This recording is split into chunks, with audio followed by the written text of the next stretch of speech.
साथियों नमस्कार, मैं हूं नीरज पटेल और आप देख रहे हैं नेशनल जनमत। अपनों की मौत कष्टदायी और दूसरों की मौत महज आंकड़े होते हैं, इसलिए आज के इस वीडियो में आंकड़ों पर चर्चा नहीं करूंगा। कितने नए संक्रमण के मामले आए, उत्तर प्रदेश में कितने मामले हो गए, देश भर में कितने मामले हो गए, शमशान घाट पर पहुंचने वाली लाशों की संख्या कितनी हो गई, इस पर चर्चा नहीं करूंगा, क्योंकि सरकार अब हेडलाइन मैनेजमेंट की तरफ बढ़ चली है। ये आरोप नहीं लगा रहा हूं, इसी वीडियो में अपनी कही हुई बात को भारतीय जनता पार्टी के नेताओं द्वारा दिए गए बयानों से ही साबित करने की कोशिश करूंगा। बहरहाल आप समझ लीजिए कि आंकड़ों की चर्चा इसलिए नहीं करूंगा क्योंकि ये भांड मीडिया हेडिंग लगा रहा है, कोरोना के नए केस घटे, राजधानी लखनऊ में 1 महीने बाद इतने कम केस आए कि नहीं आए मैं नहीं जानता, लेकिन आरोप यह है कि सरकार हेडलाइंस मैनेजमेंट में जुटी हुई है। आज के इस वीडियो में विपक्ष के आरोपों की भी बात नहीं करूंगा कि किसने क्या आरोप लगाए। आज के इस वीडियो में यह भी नहीं बताऊंगा कि वहां उसको ऑक्सीजन की कमी हो गई, वो रेमडेसिविर से मर गया, उसको ये नहीं मिल रहा, क्योंकि आप यानी कि सरकार कहती है कि ये सब कुछ अफवाह है। और मुख्यमंत्री योगी आदित्यनाथ और उनके प्रमुख सचिव सूचना नवनीत सहगल साहब बैठ करके प्रेस कॉन्फ्रेंस में कहते हैं सब कुछ अफवाह है, प्रदेश में बागों में बहार है, सब कुछ ठीक ठाक चल रहा है, हॉस्पिटल में ना बेड की कमी है, ना ऑक्सीजन की कमी है, ना रेमडेसिविर इंजेक्शन की कमी है, ना अन्य औषधियों की कमी है। इसलिए आज मैं विपक्ष की ना बात करते हुए सीधे सीधे आता हूं सत्ता पक्ष के आरोपों पर। तो क्या महाराज जी ये कहेंगे अभी तक जो भारतीय जनता पार्टी के विधायकों, नेताओं, सांसदों, मंत्रियों की अभी तक जो कोरोना संक्रमण के कारण मौत हुई है, क्या ये भी विपक्ष की साजिश है? क्या सरकार को बदनाम करने के लिए, अफवाह फैलाने के लिए भारतीय जनता पार्टी के विधायकों ने अपनी जान की आहुति दे दी? अगर ऐसा नहीं है तो पहले संख्या पर नजर डाल लेते हैं। औरैया सदर से भारतीय जनता पार्टी के विधायक रमेश चंद्र दिवाकर की मौत होती, 24 घंटे के भीतर उनके पिता की भी मौत हो जाती है। बरेली की नवाबगंज सीट से विधायक केसर सिंह गंगवार की मौत हो जाती है। उनके बेटे विशाल गंगवार ने कई आरोप लगाए। क्या आरोप लगाए ये मैं आपको बताऊंगा आगे। लखनऊ पश्चिम से पांचवीं बार लगातार विधायक सुरेश श्रीवास्तव का निधन हो जाता है, उनकी पत्नी का भी निधन हो जाता है। भारतीय जनता पार्टी के सह संगठन महामंत्री और आरएसएस के प्रचारक भवानी सिंह को एयर एम्बुलेंस से हैदराबाद ले जाया जाता है। उत्तर प्रदेश में जो तमाम सारे नेताओं की मौत हुई है, उनमें पहले ये नेता हैं जिनमें सुनने में आया कि सीएम के आदेश पर भवानी सिंह जी को लखनऊ पीजीआई से हैदराबाद ले जाया गया। क्यों ले जाया गया, परिस्थितियां क्या होंगी, ये आप समझ लीजिए। बहरहाल उनकी मौत हैदराबाद में हो गई। भारतीय जनता पार्टी के प्रदेश प्रवक्ता डॉक्टर मनोज मिश्रा की मौत हो जाती है। मेरठ बीजेपी के जिला उपाध्यक्ष अजय संगत की मौत हो जाती है।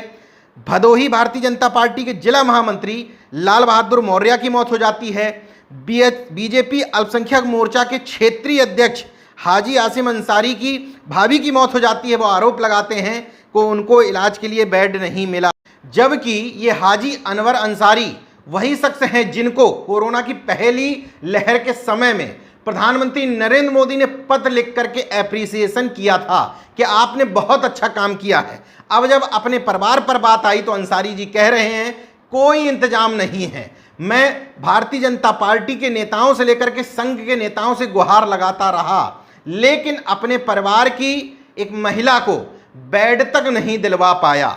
इसके अलावा गाजियाबाद भाजपा के पूर्व महानगर अध्यक्ष एवं क्षेत्रीय मंत्री अजय शर्मा ने ऑक्सीजन रेमडेसिविर न होने का आरोप लगाते हुए बताया कि पूर्व महानगर अध्यक्ष चंद्रमोहन शर्मा, पार्षद शशि भूषण मिश्रा, पूर्व मेयर तेलुगु राम कंबोज की बेटी समेत तमाम सारे लोगों की मौत केवल कोरोना संक्रमण की वजह से हुई है। इनमें से तमाम सारे लोगों को अच्छा इलाज भी नहीं मिल।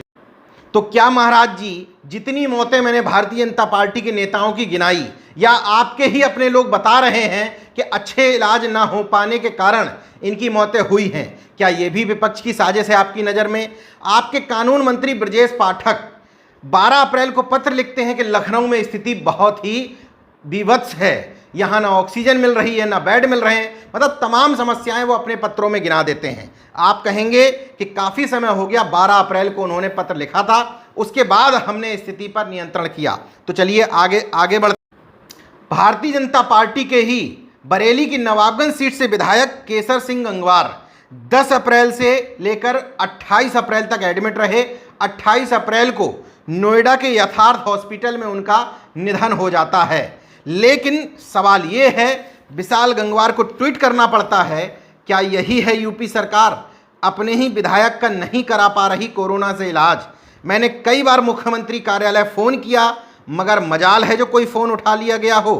धन्य है यूपी सरकार और धन्य है मोदी जी। विधायक जी ने अपने निधन से 2 दिन पहले कहा कि मैंने केंद्रीय स्वास्थ्य मंत्री को पत्र लिख करके कहा था कि मुझे मैक्स हॉस्पिटल में एडमिट करवाया जाए, लेकिन फिर भी सरकार इतना कर पाई कि बरेली से ला करके उनको नोएडा के यथार्थ हॉस्पिटल में छोड़ दिया। विशाल गंगवार के शब्दों में माने तो अभी भी वो ये मानते हैं कि सरकार ने अपने ही विधायक का ठीक से इलाज नहीं कर। बात बरेली की है तो बरेली से ही संघ के एक पदाधिकारी अरविंद वाजपेयी का निधन हुआ।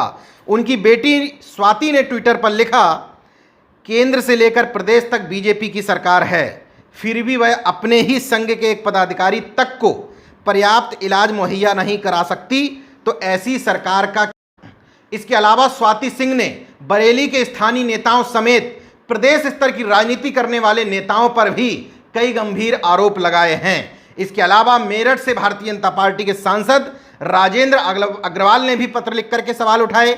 व्यापार प्रकोष्ठ के नेता विनीत अग्रवाल शारदा, जिनका वीडियो वायरल हुआ था, एक सांस में 1 मिनट में हजारों बार उन्होंने नमो नमो नमो नमो मोदी मोदी मोदी ऐसा कहते रहते हैं। उन्होंने आरोप लगाया ट्विटर पर अपने कि जब उन्होंने अपने एक रिश्तेदार के लिए रेमडेसिविर मांगा उत्तर प्रदेश के स्वास्थ्य मंत्री जयप्रताप सिंह से, तो उन्होंने बेहद भद्दा जवाब दिया जो इंसानियत को शर्मिंदा करने वाला था। मुख्यमंत्री से उन्होंने अपील की कि आप कुछ। इसी तरीके से बदतमीजी का आरोप भारतीय जनता पार्टी के लखनऊ के पूर्व महानगर अध्यक्ष मनोहर सिंह के पुत्र ने भी लगाया। उन्होंने कहा कि जब उन्होंने एक स्वास्थ्य कर्मी को फ़ोन लगाया कि मेरी हालत ख़राब है, अस्पतालों में एडमिशन की स्थिति के बारे में पूछा, तो वहाँ से जवाब दिया गया, जाकर मर जाओ, तुम गवार हो। ये घटनाएं इसलिए सामने निकल करके आ गई कि सत्ता पक्ष से जुड़े हुए किसी नेता के बेटे का ये वीडियो ऑडियो वायरल हुआ था, वरना ऐसे ही तमाम सारे लोगों को मरने के लिए छोड़ दिया जा रहा है। नाना मैं अपने मुंह से बिल्कुल नहीं कहूँगा, नहीं तो सरकार कहेगी अफवाह फैला रहे हैं। सरकार का कहना है कि अफवाह फैलाने वालों की संपत्ति भी जब्त कर ली जाएगी, राजद्रोह का मामला उनके ऊपर लगेगा, सो अलग। तो चलिए आगे भारतीय जनता पार्टी के अन्य नेताओं के ही पत्रों के हवाले से ये बात कह देता हूं। अब ये लोग देशद्रोही हैं कि नहीं हैं, अफवाह फैला रहे हैं कि नहीं फैला रहे हैं, ये महाराज जी और उनकी सरकार जाने। पंडित सुनील भराला अध्यक्ष हैं श्रम कल्याण परिषद के, यानी कि राज्य मंत्री का दर्जा है। 26 अप्रैल को पत्र लिखा उन्होंने, यानी कि बहुत दिन नहीं हुए हैं। इस पत्र के माध्यम से उन्होंने बताया, मेरठ में प्रतिदिन लगभग 1500 व्यक्ति कोरोना संक्रमण के शिकार हो रहे हैं, जो दैनिक रूप से डिस्चार्ज होने वाले मरीजों की संख्या से काफ़ी कम है। आगे वो लिखते हैं, सरकारी निजी अस्पतालों में बेड, ऑक्सीजन व रेमडेसिविर जैसे आवश्यक प्राण रक्षक दवाइयों की कमी महसूस हो रही है, जिसके कारण लगभग 500 मरीजों की मृत्यु हो चुकी है। इसके अलावा कौशल किशोर, जो भारतीय जनता पार्टी के मोहनलालगंज सीट से सांसद हैं, पहले उनका एक वीडियो सामने आया जिसमें उन्होंने कहा कि अगर अस्पतालों में ऑक्सीजन की कमी पूरी नहीं की जाती है तो वो धरने पर बैठ जाएंगे। इसके कुछ दिन बाद ही उनकी भाई का निधन हो जाता है। लेकिन मुख्यमंत्री तो सख्त हैं, वो इस तरह की बातों पर ध्यान ही नहीं देते, इग्नोर करते हैं, आगे बढ़ते हैं। तो उन्होंने 23 अप्रैल को एक और पत्र लिखा, इसके बाद 26 अप्रैल को एक पत्र लिखा मेमोरेंडम में, तब भी सरकार ने कोई जवाब नहीं दिया। तो 29 अप्रैल को भी उन्होंने पत्र लिखा, मतलब लगातार पत्र लिख रहे हैं। एक पत्र में तो बेहद महत्वपूर्ण बात कही है, हम अगले किसी वीडियो में विस्तृत उस पर चर्चा करेंगे। गंभीर आरोप लगाए हैं कि केजीएमयू के तमाम सारे अन्य विभागों में बेड खाली पड़े हैं, जिनमें वेंटिलेटर भी है, ऑक्सीजन भी है, लेकिन केवल एक व्यक्ति का मीडिया में महिमा मंडन करने के कारण इन तमाम जगहों पर बेडों को खाली छोड़ दिया जा रहा है। ना कोविड के मरीज, ना अन्य सामान्य मरीजों को इनमें एडमिट किया जा रहा है। गंभीर आरोप है मुख्यमंत्री जी को संज्ञान में लेना चाहिए था, मगर क्यों नहीं ले रहे हैं ये वो ही जाने। दीनानाथ भास्कर पूर्व मंत्री हैं, विधायक हैं भारतीय जनता पार्टी के और प्रदेश कार्य समिति के सदस्य हैं। भदोही की औराई एक विधानसभा है, वहां से विधायक हैं। 28 अप्रैल को उन्होंने ये पत्र लिखा था। पत्र के संबंध में था लाल बहादुर मौर्य, जो भारतीय जनता पार्टी के जिला महामंत्री हुआ करते थे भदोही।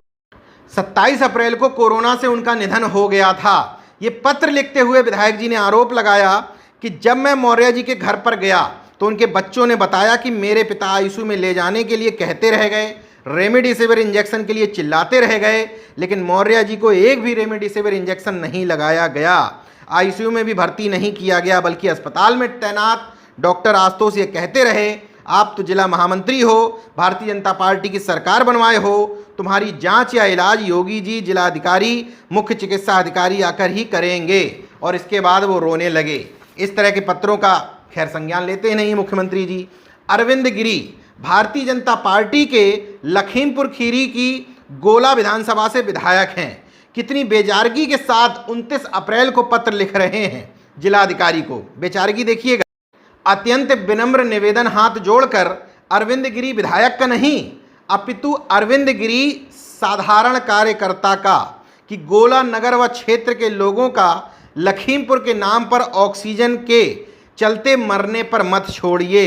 विगत 10 दिनों में 2 दर्जन से अधिक प्रमुख साथियों के साथ सैकड़ों लोगों ने ऑक्सीजन के अभाव में जान दी है। यह जमीनी हकीकत है।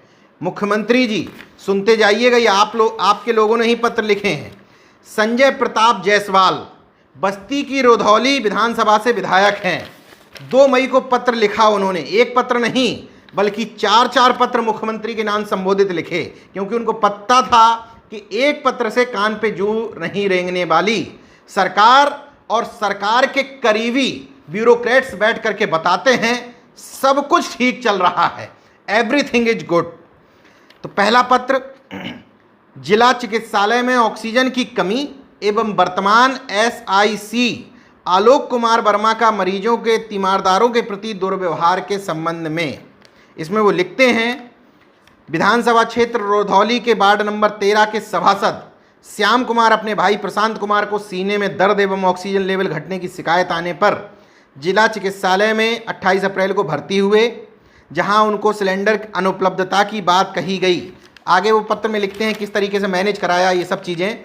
दूसरा पत्र लिखते हैं, ओपेक चिकित्सालय कैली में व्याप्त अव्यवस्था एवं अधूरे कार्य को पूर्ण कराए जाने के संबंध में।